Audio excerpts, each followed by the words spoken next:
I bought my daughter a house so she could finally have peace, a fresh start, and a space to grow her passion. But when I walked through her front door unannounced, I did not find a proud homeowner enjoying her new life. I found my daughter in tears, scrubbing floors while her entitled in-laws lounged on her couch, claimed her private art studio as their own, and treated her like an unpaid servant in a home she paid for.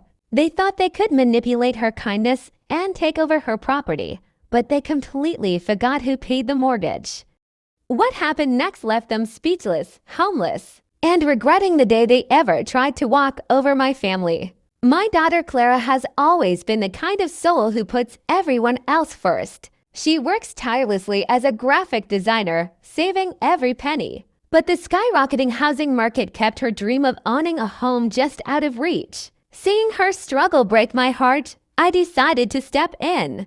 As a mother who worked hard all my life to build a secure financial foundation, I put down a massive down payment and co-signed the mortgage to buy her a beautiful 3-bedroom house. The crown jewel of the house was a sunlit room that Clara instantly envisioned as her private art studio. It was meant to be her sanctuary, a place where she could build her freelance career and finally breathe after years of stress. She was recently married to Mark, a decent man, but someone who unfortunately lacked a backbone when it came to his overbearing family. For the first few weeks, everything seemed peaceful. Clara sent me pictures of her painting walls, setting up her easel, and picking out furniture. But slowly, her phone calls became shorter, her voice grew tense, and she stopped inviting me over. Motherly intuition told me something was deeply wrong. Without warning, I drove over to her house on a Tuesday afternoon. When I used my spare key to open the front door, the sight before me made my blood boil. The living room was a disaster zone filled with suitcases and clutter. Sitting on the sofa eating snacks were Mark's parents and his adult brother. Meanwhile, Clara was on her hands and knees in the kitchen, scrubbing grease off the stove with red, swollen hands. When Clara saw me, tears welled up in her eyes. I took her into the hallway and demanded to know what was happening. She confessed that just 2 weeks after she moved in, her mother-in-law announced that they were moving in temporarily due to some minor home repairs, but temporary turned permanent overnight. They did not just move into the guest room.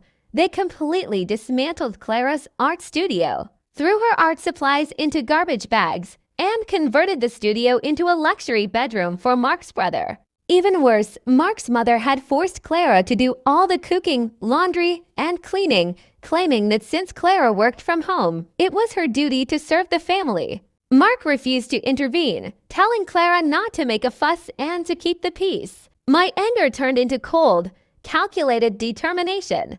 I walked into the living room and confronted Mark's parents directly. I demanded to know why they were treating my daughter like a maid in her own house and why they took over her studio space.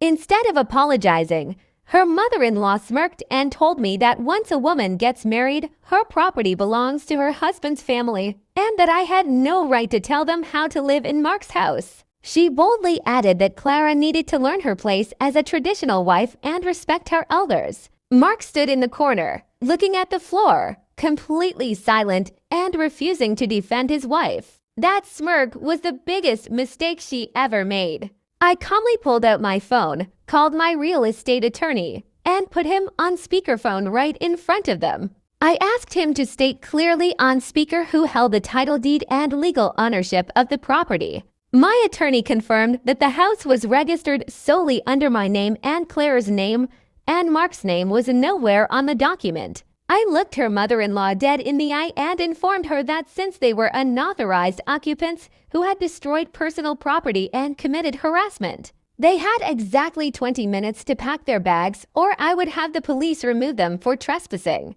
Panic instantly replaced her mother-in-law's arrogant smile. She started yelling, calling me heartless, and demanding that Mark stop me. But Mark had no legal standing whatsoever when they realized I was not bluffing and that the police dispatcher was already on the line. They scrambled to pack their belongings. I stood at the front door, watching every single one of them drag their suitcases out to the driveway in total humiliation.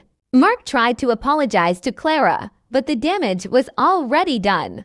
Clara finally saw her husband's true colors and realized he would never protect her. After his family was gone, Clara filed for divorce, realizing that a man who lets his family disrespect his wife is not a partner worth keeping. I helped her hire a legal team to secure a full clean break from Mark. Today, Clara has her house back, her art studio is fully restored, and her freelance design business is thriving more than ever. Standing up for your children means protecting their boundaries when they are too kind to do it themselves. Never let anyone take over what you worked so hard to build.